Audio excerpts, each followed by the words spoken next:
নমস্কাৰ বন্ধু বান্ধৱীসকল, মোৰ অন্য এটি ভিডিঅ'লৈ আপোনালোকক সকলোকে স্বাগতম জনাইছোঁ। আজি মই বনাইছিলোঁ মাছ আৰু খুতৰা শাকৰ এখন জোল। তাতে ভাবিলোঁ আপোনালোকৰ আগতো শ্বেয়াৰ কৰোঁ, ভাল পাব আপোনালোকে চাই। আৰু আপোনালোকেও নিশ্চয় এনেদৰে বনাবলৈ ট্ৰাই কৰিব। গতিকে আহকচোন মইনো কেনেদৰে বনালোঁ চাওঁ। প্ৰথমতে এইখিনি খুতৰা শাক লৈ লৈছোঁ। এইখিনি আমি নিজেই খেতি কৰা খুতৰা শাক দেই। আমি অৱশ্যে বজাৰৰ শাক কিনি নাখাওঁ ইমান দৰে। আমি নিজেই খেতি কৰোঁ, নিজে খাবৰ কাৰণে।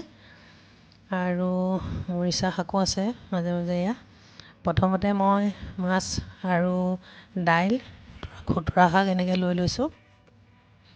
ভালদৰে ধুই মেলি এয়া ল'লোঁ।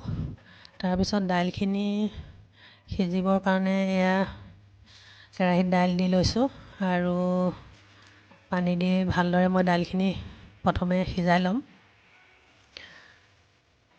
এয়া আৰু দাইলখিনি সিজালৈকে মই এয়া খুতৰা শাকখিনি মিহি মিহিকৈ এয়া কাটি লৈছোঁ। তাৰপিছত এয়া মোৰ দাইলো আধা সিজা হৈ গ'ল। দাইলখিনি আধা সিজাৰ পিছতহে মই এই শাকখিনি দিছোঁ। আপোনালোকেও তেনেদৰে বনাব। তাৰপৰা এয়া ধুনীয়াকৈ দাইলখিনি সিজিছে আৰু দাইলখিনি এফালে সিজি থাকোঁতেই মই মাছ কেইপিচো এনেদৰে ফ্ৰাই কৰি লৈছোঁ। আৰু যিহেতু লোকেল মাছ হয়, সেইকাৰণে মই বেছি ফ্ৰাই নকৰোঁ, আধা ফ্ৰাই কৰিম।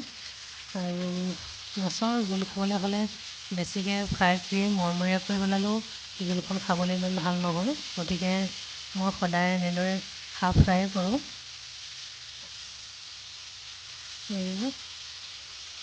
তাৰপিছত মই এই মাছখিনি উলিয়াই ল'লোঁ। আপোনালোকেও এনেদৰে গৰমত বনাই খাবচোন, বহুত ভাল লাগে। আৰু যিহেতু গৰমত খাবই লাগে ন বনাই। তাৰপৰা এয়া ৰৈ যোৱা তেলখিনিতে মই মেথি আৰু পাঁচফোৰণ দিছোঁ। লগতে 2টা শুকান জলকীয়াও দিছোঁ।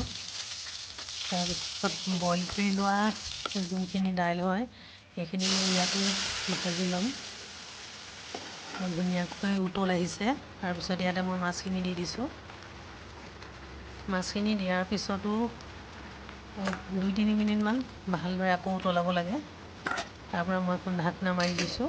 মাৰি দিয়াৰ পিছত এয়া মোৰ মাছৰ জোল ৰেডি হৈ গ'ল। আপোনালোকেও বনাই খাব, বহুত ভাল লাগে খাই। আৰু ভাতো বহুতকেইটা খাব পাৰি এনেদৰে টেঙা জোল বনালে। দেখিবলৈও কালাৰটো ধুনীয়া হৈছে আৰু খাই যে বহুত ভাল লাগিছিলে আজি। গতিকে সেইকাৰণে আপোনালোককো কৈছোঁ বনাই খাই চাব আৰু মোক কমেণ্ট কৰি জনাব।